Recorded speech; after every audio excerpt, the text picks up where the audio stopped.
আয়োজনে আজকের এই সংবাদ সম্মেলনে উপস্থিত সম্মানিত সাংবাদিকবৃন্দ, আসসালামু আলাইকুম রহমতুল্লাহ বারাকাতুহু। আমরা আপনাদের কাছে কৃতজ্ঞতা জ্ঞাপন করছি, আপনারা ইসলামী ছাত্র শিবিরের আজকের এই সংবাদ সম্মেলন আহ্বানে সাড়া দিয়ে উপস্থিত হয়েছেন, এজন্য ধন্যবাদ এবং কৃতজ্ঞতা জানাচ্ছি। সম্মানিত সাংবাদিক বন্ধুগণ, আমি আমার বক্তব্যের শুরুতেই ভাষার মাস ফেব্রুয়ারিতে গভীরভাবে শ্রদ্ধা স্মরণ করছি। 1952 সালের 21 ফেব্রুয়ারির ভাষার অধিকার প্রতিষ্ঠার জন্য জীবন উৎসর্গ করে এবং 1971 সালে তাদের আত্মত্যাগ এবং জীবনের বিনিময়ে আমরা একটি স্বাধীন সার্বভৌমত্ব রাষ্ট্র পেয়েছি, তাদেরকে গভীরভাবে স্মরণ করছি।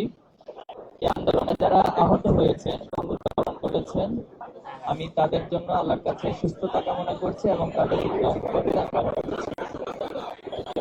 প্রিয় সাংবাদিক, এটা সাউন্ড একটু বাড়াইতে না, সাউন্ড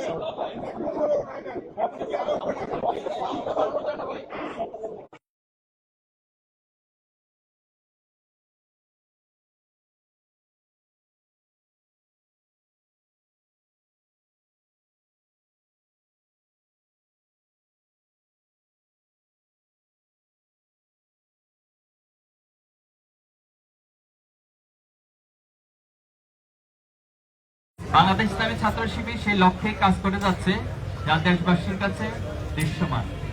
কিন্তু আমরা অত্যন্ত উদ্বেগের সাথে লক্ষ্য করছি যে ছাত্র রাজনীতি নিয়ে যে জন আকাঙ্ক্ষা তৈরি হয়েছিল, তা কিছু ছাত্র সংগঠনের আধিপত্য নীতি, সন্ত্রাসী কর্মকাণ্ড, চাঁদাবাজি, দখলদারি, ট্যাগিং ও দোষ চাপিয়ে দেওয়ার হীন সংস্কৃতি চালু রাখার ফলশ্রুতিতে শিক্ষার্থীদের মধ্যে ছাত্র রাজনীতি নিয়ে বিমুখতা তৈরি হয়েছে এবং যা শিক্ষার পরিবেশকে বিনষ্ট করছে।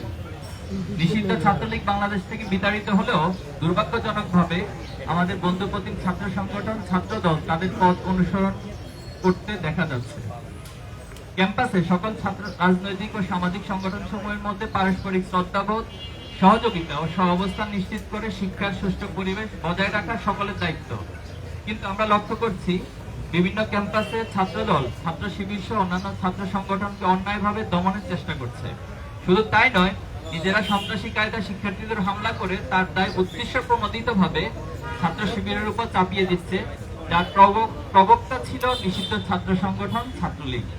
স্বৈরাচারী গণহত্যাকারী শেখ হাসিনা মুক্ত বাংলাদেশে ফ্যাসিবাদের টুলসগুলো কিছু ছাত্র সংগঠন আপনারা দেখেছেন, তারা ফেসবুকে স্ট্যাটাস দিয়ে শিবির কোপানো জায়েজ আগেও ছিল এবং ভবিষ্যতেও থাকবে এমন বিভৎস এবং হীন ঘোষণা দিচ্ছে। আমরা নোয়াখালীতে এমন একজনের বিরুদ্ধে মামলা করেছি।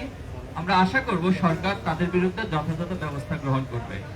শুধু তাই নয়, কুয়েটের ঘটনাকে কেন্দ্র করে ছাত্র শিবিরের সম্পৃক্ততার মিথ্যা বক্তব্য দিয়ে দেশের বিভিন্ন জায়গায় বিক্ষোভ করা হয়েছে।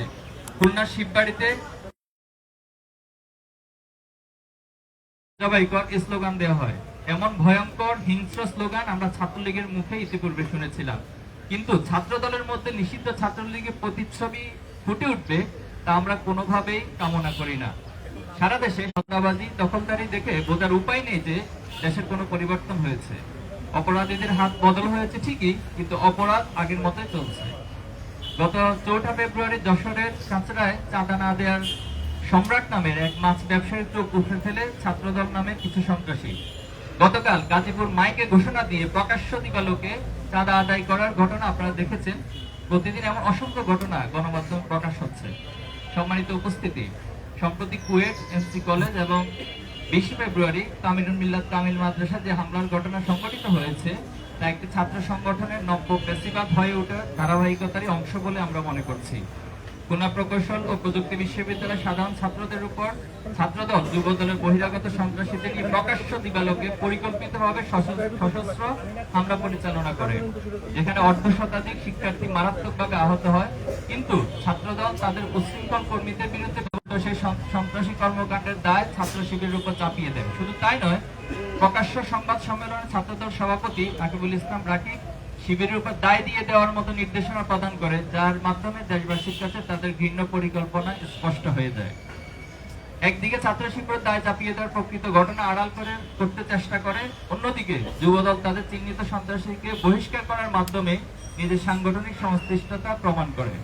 এই ঘটনায় দেশব্যাপী সমালোচনা ঝড় উঠলে তা ধামাচাপা দেওয়ার জন্য সিলেটের এমসি কলেজে আঞ্জুমানে তালামিতে ইসলামীয় কর্মীর মিজানুর রহমান রিয়াদের সাথে শিক্ষার্থীদের হাতাহাতির ঘটনায় 2 জন জাহিদুল ইসলাম হৃদয় ও রিয়াদ নামে আহত হওয়ার দায় ছাত্র শিবিরের উপর প্রদান করে। পরবর্তীতে কলেজের অধ্যক্ষের বক্তব্যের মাধ্যমে প্রকৃত ঘটনা প্রকাশ পেলে ছাত্র শিবির যে সেই ঘটনার সাথে জড়িত নয় তা প্রমাণিত হয়। কুয়েটে শিক্ষার্থীদের রক্তের দাগ শুকাতে না শুকাতেই গত 20 ফেব্রুয়ারি টঙ্গীতে তামিল মিল্লাত কামিল মাদ্রাসা এবং ছাত্র শিবিরের ওয়ার্ড সভাপতি ফজলে রাব্বি সিফাতকে হত্যার উদ্দেশ্যে ছাত্রদল সন্ত্রাসীরা কুপিয়ে জখম করে। শুধু তাই নয়, জোরপূর্বক নিজেদের পক্ষে স্বীকারোক্তি নিতে একাধিকবার ছাত্রদল কর্মীরা তাকে নির্যাতন করে। আসামিকে ছিনিয়ে নিয়ে ছাত্র শিবিরের বিরুদ্ধে বক্তব্য নিতে ছাত্রদল নেতাকর্মীরা থানার সামনে মব তৈরির চেষ্টা করে। আমরা এই ঘটনার সাথে জড়িত সকলকে গ্রেপ্তার ও দৃষ্টান্তমূলক শাস্তি নিশ্চিত করতে দাবি জানাচ্ছি। পাশাপাশি হামলার সাথে জড়িতদের বিরুদ্ধে সাংগঠনিক ব্যবস্থা নিতে ছাত্রদলের প্রতি আহ্বান করছি। প্রিয় সাংবাদিক ভাইয়েরা, অন্তর্বর্তী সরকার গঠনের 7 মাস অতিক্রান্ত হলেও এখনো দেশে আইন শৃঙ্খলা পরিস্থিতি স্বাভাবিক হয়নি। প্রশাসনিক দুর্বলতার সুযোগে এখনো দেশে নানা প্রান্তে অপরাধ সংগঠিত হচ্ছে। সারা দেশে চাঁদাবাজি, ছিনতাই, ডাকাতি ও ধর্ষণের ঘটনা আশঙ্কাজনক হারে বেড়ে গেছে।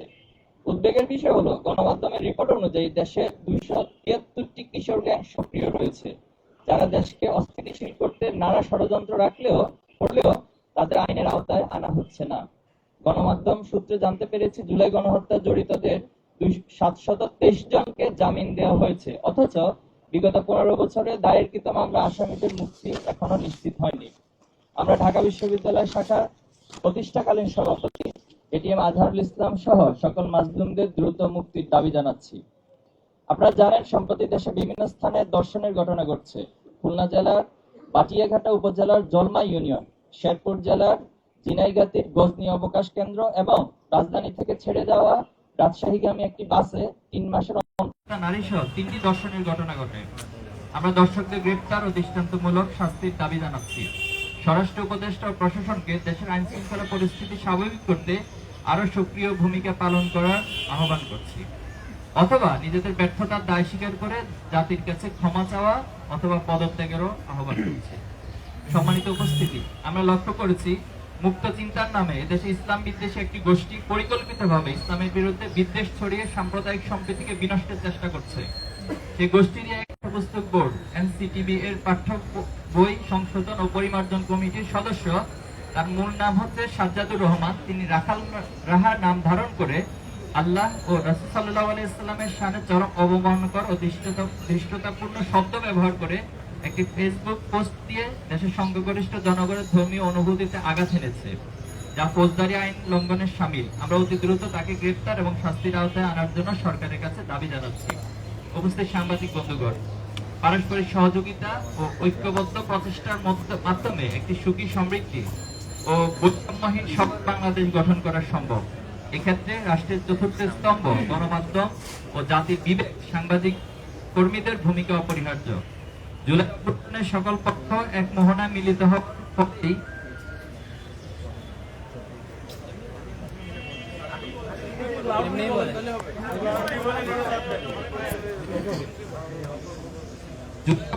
সকল পক্ষ এক মোহনায় মিলিত হতেই আমার সামনে চলে গেছে, এখন লাগবে না।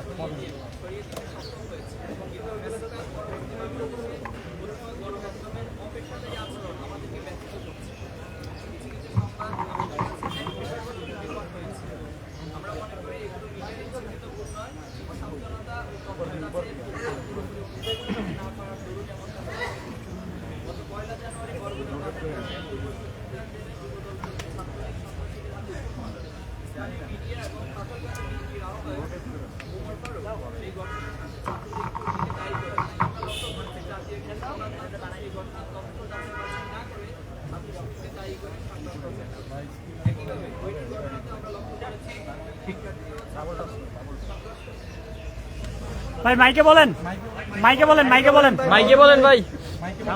ওটা তো চলছে না। মাইক লাগবে না, সাউন্ড পাচ্ছে না। আমারটা চলে গেছে।